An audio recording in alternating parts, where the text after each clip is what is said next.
About a month ago, I was invited to take a trip up to Springfield, Illinois, our great state's capital. The cool thing, though, happened in the afternoon when I was in the first meeting with Dr. Matt Feldman and Kelton Davis, and we met another regional superintendent, Mark Kleisner, and we had a meeting with the state superintendent of education, Dr. Carmen Ayala.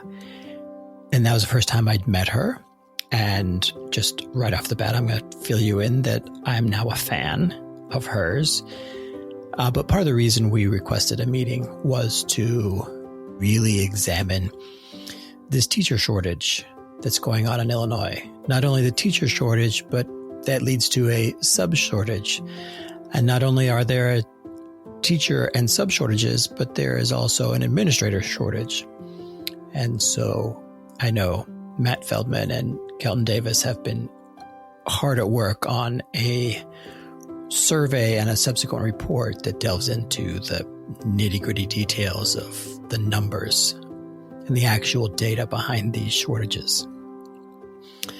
So what we're going to do today is I'm going to bring back the most listened to episode on this show. And that was the one that aired in August of 2018 with Dr. Jim Rosborg when we were talking about the teacher shortage here in Illinois, because it's still very much a topic.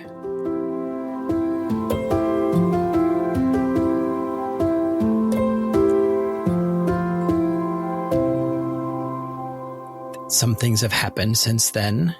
For example, House Bill 5627 was passed and went into effect in August of last year, and that allowed retired teachers to increase the number of days they worked from 100 to 120 days, or 600 hours. The stipulation is, though, that they can't work more than 100 days in one single classroom, but they can work 120 days now. So that enables retired teachers to come back and help with the substitute shortage.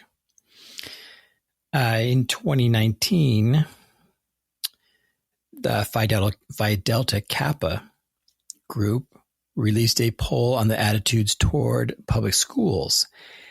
And in that poll, 75% of the teachers say that the schools where they worked are underfunded. 50% of the teachers have considered leaving the profession. 48% of the teachers feel less valued by their community. And 55% of teachers would not want their children to be a teacher. And that statistic really hit home because my wife and I are both in education, and we have both recommended to our kids that they not get into education just because, well, all of it. It's just a big mess. It's a high-stress job, and it's not necessarily the pay so much. You kind of know when you're going into teaching that the pay is not going to be the best in the world, right? So it's not necessarily the pay, but it's the public's attitude towards education. When parents feel that they can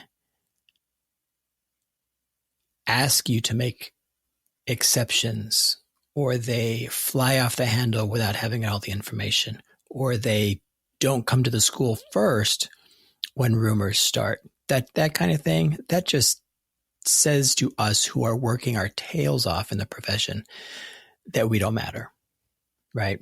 So anyway, so Matt Feldman and Kelton Davis, their report came out at the end of last year. And in the executive summary, it talks about how the superintendents in Illinois reported that 20% of all positions listed for the fall of 2018 remain unfilled or filled by an unqualified professional. An unqualified professional. 20%, that's a fifth. So that resulted in 225 classes being canceled. And with those same administrators, when asked about the teacher shortage for the academic years that we're in now, which is academic year 2020, 93% believe that these shortages will remain either a minor or a major issue. So it's definitely going to play into their hiring practices, their curriculum practices. If people come forward and say, hey, we want to offer Spanish 4 and we've never had it before, being able to staff it is probably the first decision that an administrator is going to have to face. So since it's still a real topic and since it was so popular at the beginning, here is the teacher shortage episode from 2018 back again. Ladies and gentlemen, Dr. Jim Rosborg.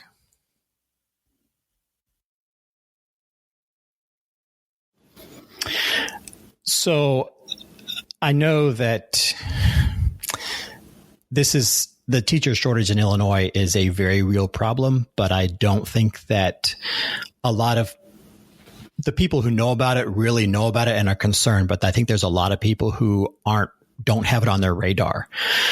Can you just give us a history lesson on the teacher shortage? Like, when did it start and what are some of the key factors that have happened along the way?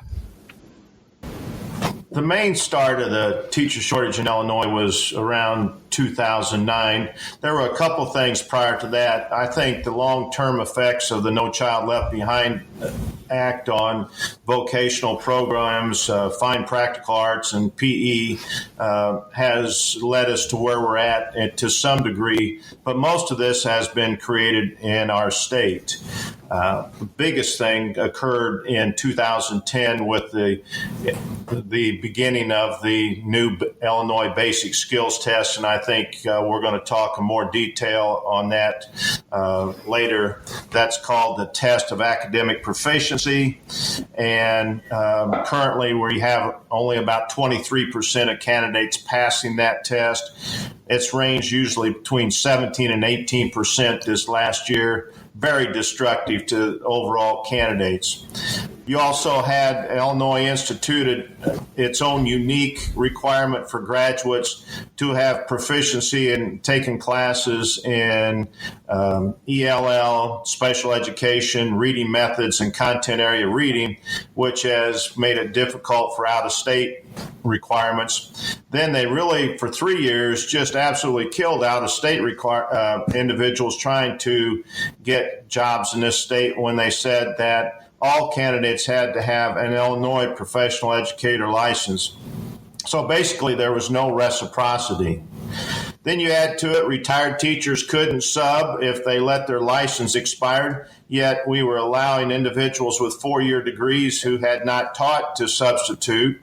Never made a lot of sense to me, but we did it.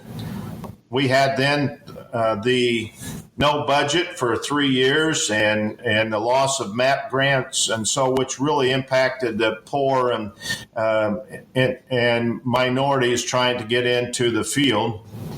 We had a total change of the principal licensure, which has drastically lowered the amount of candidates getting into the principalship. Another biggie was the change of retirement age to 67 in 2011. And so when you have neighboring states with retirement ages of in the lower 50s, that has led a lot of people to go out of state.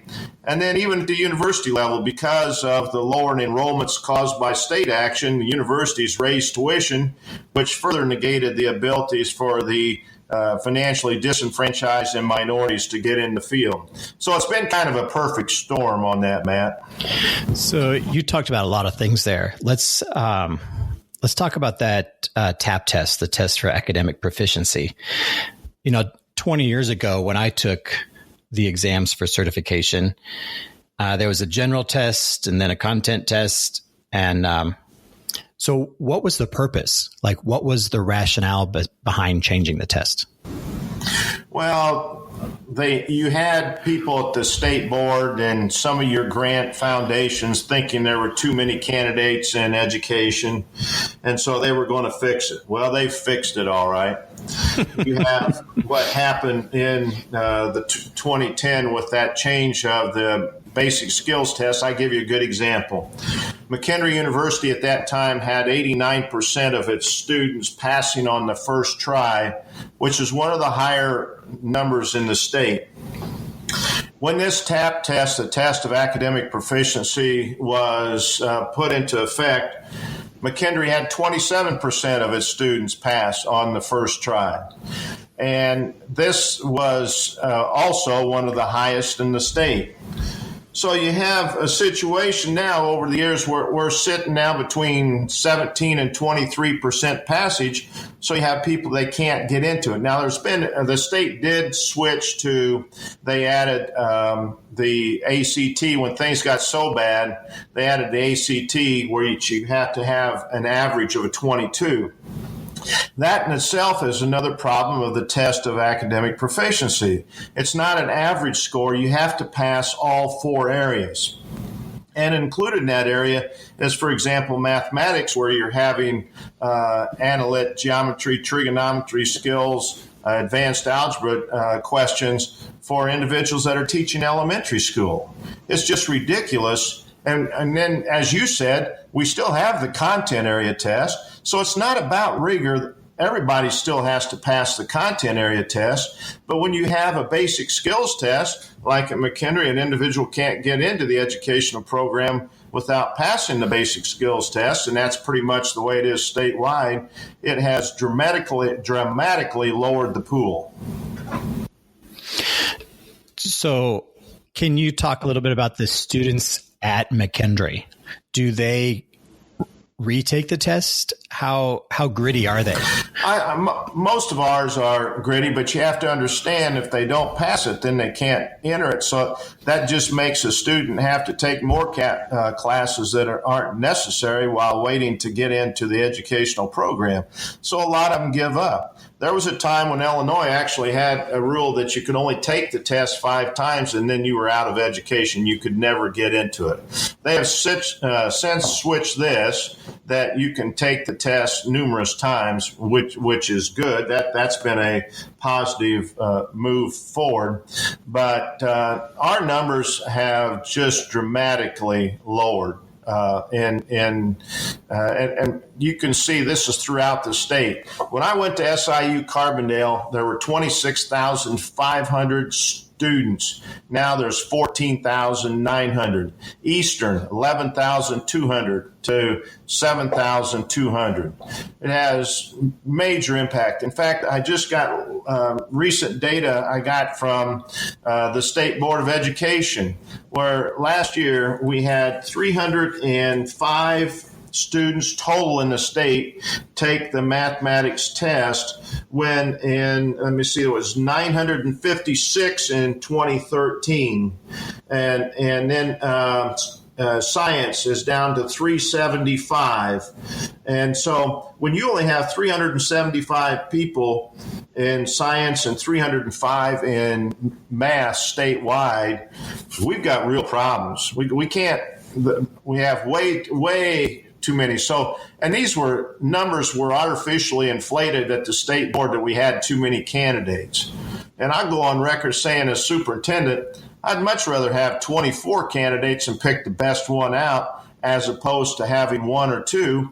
And as a matter of fact, throughout Southern Illinois, I just got a call from this morning begging me to try to help candidates because there's many jobs that are not being filled throughout this state now.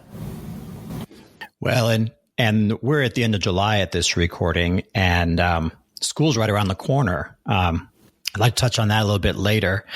So one question I had, if the TAP test ACT equivalent is 22, what is the minimum requirement to get into college in general? It's much lower than a 22. Is that right? Oh, yeah. I mean, well, and in fact, some analysis have been done on the TAP test that it's equal to a 26 on the ACT.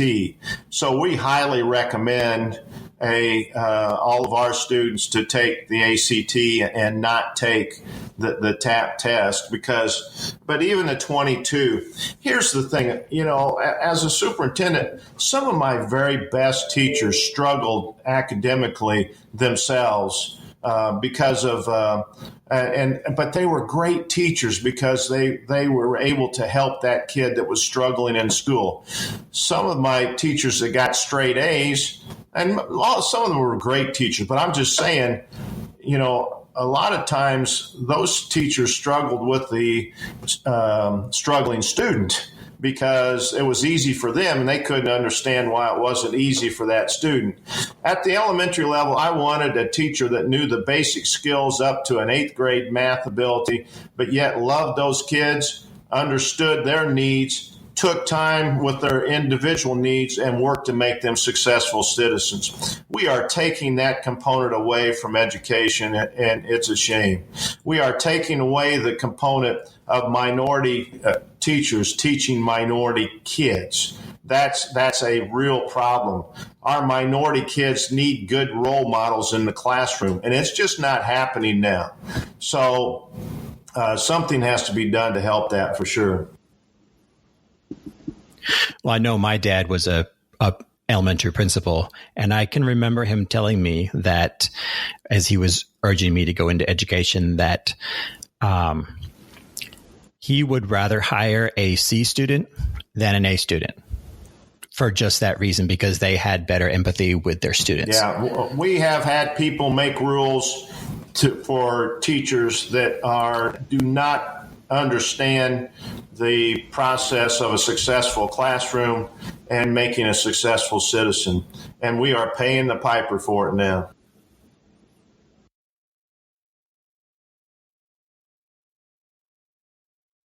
Mm-hmm. Another problem that you brought up was that so many Illinois college freshmen are heading out of state. I know my daughter is guilty. She got a full ride out of state, and because she got nothing from an in-state school.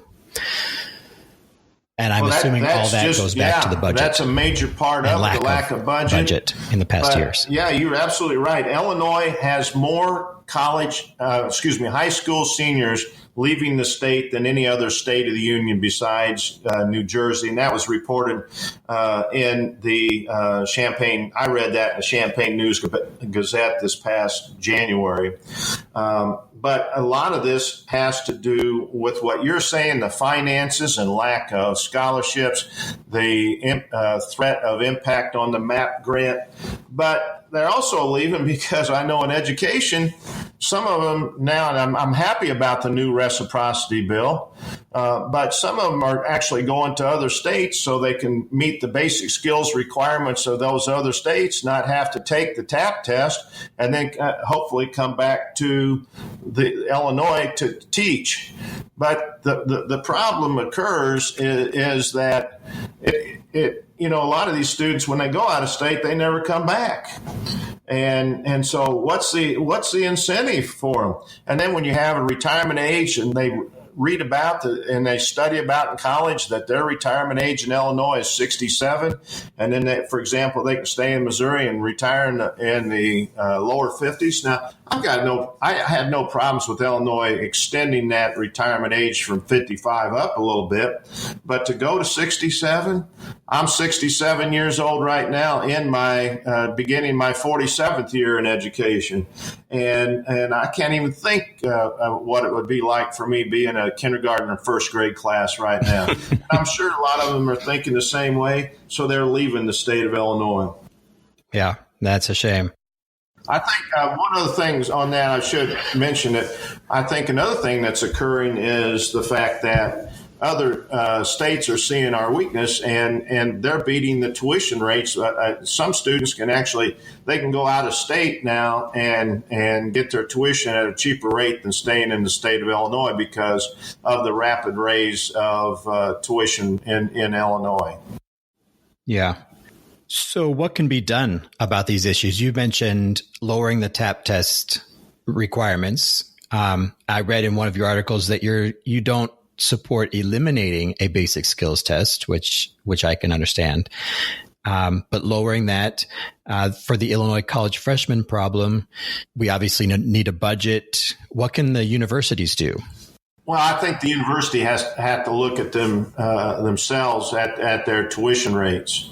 And I think of my own son, my oldest son, who went to the U of I, $11,000 a year, and now it's up to $28,000 a year. I look at McHenry, our tuition rates at the graduate level have gone up 66% in the last 10 years. I think the universities have to look at that. You get to the point, what I call the law of diminishing returns, where your tuition gets so high.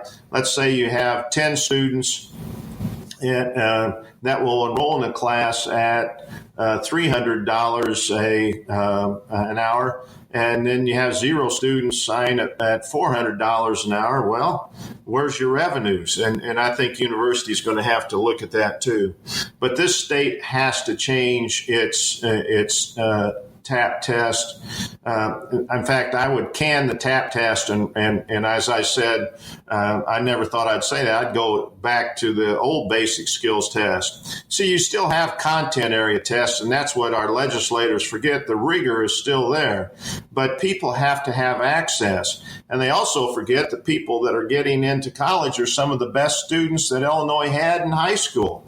So once they get into college, you just can't take away their ability to achieve their career dream. Another thing that I think the state needs to do is, I'll give you a good example. Mm-hmm. The only way I could afford to go through college is I had a teacher tuition scholarship when I went through college. And I think the state needs to reinstitute that. Part of the deal for my scholarship, and again, you have to understand this, I understand it's 45 years ago, but I had to teach in the state of Illinois for 5 years, or I would have had to pay back that tuition. So I think in this situation right now, incentives have to be made to get people back into education. I also think this state needs to change its attitude of its negative approach towards educators and setting educators up to fail. You know, we've gone through 40 years of testing now, Matt, in the same school districts that had low test scores in 1986 have low test scores in 2018. So, you know, we're going to have to change our attitude. Recent thing the state did, for example, on the SAT test, they established what the meets or exceeds the passing score, what we call the cut score or the benchmark, 50 points higher than the College Board, which has researched for the last half century what a good score is to predict success in college. And Illinois sets its rate to 50 points higher. That just sets schools up for failure. The recent ESSA they set up, they set up for most schools are going to be considered to be tier 3 and tier 4. And most individuals don't even aware this is going to happen, but it's going to happen in the next 2 years. There's just a lot of things attitudinal wise at the state level that has to change. One other thing that you mentioned as we're trying to institute some fixes here is that a lot of these happened at the statutory level, right? They were passed by the legislature, so it's not an easy fix. Was that your point? Yeah, that's another thing that occurred between 2008 and 2014 under state board leadership. State board was throughout my career has been pretty smart to try to keep things as much as regulatory as possible, so that when they made mistakes, they could change that simply at the state board level. But what the state board did between 2008 and 2014 is they set the legislators up, because instead of making it regulatory, they made it what we call statutory. So they took it through the legislature So now when all these mistakes are just obvious that they've taken place, it makes it harder to change because these changes have to go through the legislature. And so consequently, it has complicated the renewal process to fix some of these drastic mistakes that were made between 2008 and 2014. Right. All right. So looking ahead to this school year, you mentioned you got a phone call this morning about people begging for candidates. Do you see a lot of unfilled positions as we head into the new year? I do. Yeah, there's going to be a lot of positions because, and districts are totally changing their procedure. I mean, for example, the state always wants districts to save money, but I know a lot of districts are offering financial incentives just to get special ed candidates, math candidates, science candidates, industrial arts candidates, PE candidates. And I never thought I would see this, even social study candidates. Right. And so that's this year. What if we keep going on the current track, what do you see in like 3 or 5 years? I imagine that retirement rates are going to increase because the baby boomers, right? There's a big chunk of people that are reaching retirement age. On top of that, it used to be where people would have maybe worked a little longer, but every educator that I talk to now, that's all they talk about is how much longer they have so they can get into retirement, because the Constitution protects people in retirement with 18 shalls in the Constitution. So, people are retiring just as fast as they can, so that because there's always that threat that the retirement incentives are going to even get worse. So here's what I see in the future. And I saw this in the future, I hate to say it, but in 2009, and I was considered to be an obstructionist at that time. I've grown to be more of a realistic advisor. But unless the state deals with some major issues, the recent legislation that they passed is on reciprocity and retired teachers is excellent. That's a small step forward. But until we deal, like, for example, Michigan just totally got rid of their basic skills test just to try to get candidates. That just happened recently. But unless Illinois adapts their requirements on their basic skills test, and unless they adapt their 67 age requirement on retirement incentive, they're going to continue to have problems. And they do have to look at the payment of teachers and raising salaries. But that, again, that's from a state that's billions of dollars in debt because of the amount of money that they've taken from the retirement system over the years. So these changes, that's, to me, the first two steps. Well, there can be three major steps. Change the basic skills test, lower the retirement age, and quit having negative rules that give the schools in this state a negative look at how they're doing. This is just not fair. In 2002, I read where Illinois was considered in the top 5 of higher education universities in the nation. Well, you don't see that anymore. And that's all because of legislative, in my estimation, it's all because of legislative and state board changes that have occurred since the year 2000. Yeah, that's unfortunate. All right, I'd like to go back just a little bit. And as a superintendent, all right, so put your superintendent hat on. What happens in a school when you don't have a math teacher? Like, you had somebody retire in the spring. You've had you've known probably for 3 years that they were retiring. So you've been looking for a candidate and you cannot find one. What happens? Well, I've talked to some superintendents that are in that situation, and you only have basically two choices. You raise class size. There are no class size restrictions in the state of Illinois, Or you try to get certified teachers just as bodies in the classroom, even though they're not certified in that particular area. Or you just don't, what's happening in a lot of rural schools, they just don't offer the classes. They don't offer your advanced math classes such as trigonometry, analytic geometry, and calculus. They don't offer your chemistry and physics classes, which are all necessary for those students to be successful in the college environment. So that's about the only thing they can do. They've got to have an adult body in those classrooms. And so that's really not a good solution, but it is a solution that I think is going to be used. So what can we as individual teachers, right? Because the audience of this podcast, I think most people listening are teachers and administrators. You talked about negativity. You've talked about, a negativity toward the teaching profession as a whole, about the teacher shortage. What can we do? It seems like such a big issue. What can Mr. Weld in his 7th grade classroom do?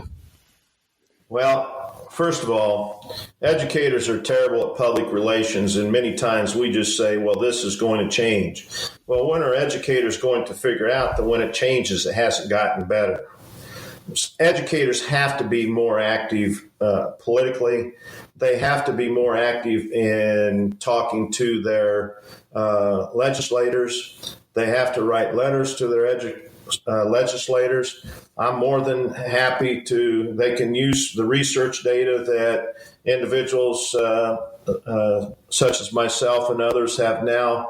The facts are clearly there in regards to the teacher shortage, and we have to get things changed, and we have to put more pressure on ISB not to just make changes based on opinion, but limit those changes to research. I think we need to encourage ISB to totally relook at some of the rules that they were implemented between 2008 and 2014. That has to be relooked at. Rules in regards to the new federal education law, ESSA, needs to be looked at.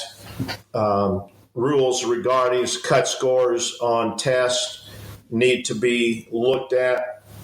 There needs to be a total look at what we are currently doing, because what we are currently doing isn't working. So do you think this grassroots push for change, I'm thinking about the leadership of this here. Is this something that needs to be led by the teacher unions, by districts themselves and educating their communities? There's that fine line of education and then coming across as being whiners. Well, we always get accused as whiners and wanting to reduce rigor. I encourage everybody to look up the word rigor in the dictionary and see what it says. But the fact of the matter is, the unions, from my standpoint, I would love to see both the IEA and the IFT work more closely together instead of being competitors. I would like to see them work with the alliance, the administrative alliance, and come up with, and I think some of that's happening through the Vision 2020. I think all of the educating groups need to work together and see on issues that they can come to consensus with and put pressure on the legislators to change. I mean, if we can't come to consensus on this teacher shortage, I don't know what we can ever come to consensus with. And if we can't come to consensus about the prevailing attitude of educators, it just has to happen. There has to be a uniform effort by all education groups. And I think there has to be work with business and industry I think business and industry has to take responsibility in training some of their own employees if we want to improve the force.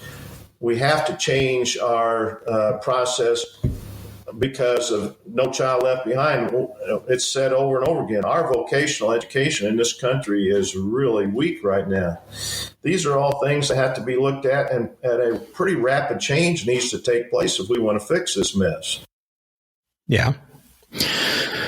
Well, it sounds like a dilemma that hopefully all of us can come together and focus some of our energies on making this a priority, because, the future of education, I think, is at stake. And it seems like if we want public education to continue the way it is, we need to fix this. And I agree. And the big dilemma Illinois has, it's not going to be an easy fix, is our legislature has got this state in such a financial mess that generally to fix some of the things you and I have talked about today takes money. And this state's going to have to figure out a way to generate revenue. And I think one of that is to re-encourage businesses to come back to this state. Now, that's the only way we're going to fix it is to invest in education. Yeah. All right. Well, Dr. Rosborg, I appreciate your time this morning. It's been a great conversation. I hope that this invigorates some people to reach out to their legislators, and hopefully we can all work together to get this fixed. Well, thank you for the opportunity. I really appreciate it, and let's all continue to work together to try to make things better for the future students of this state. Perfect. Thank you all for listening to the Teacher's Classroom, which is part of the Illinois Area 5 Professional Development and Innovation Initiative. I'm your host, Matt Weld. Please subscribe to today's episode and share it with your colleagues. You can follow Teach Illinois on Twitter at TeachILPD, and I can be found at Matthew Weld. You can find and subscribe to the Teacher's Classroom on iTunes, Google, SoundCloud, pretty much wherever you find your podcasts. I hope you have a fantastic rest of your day, and I'll see you all right here next time on the Teacher's Classroom.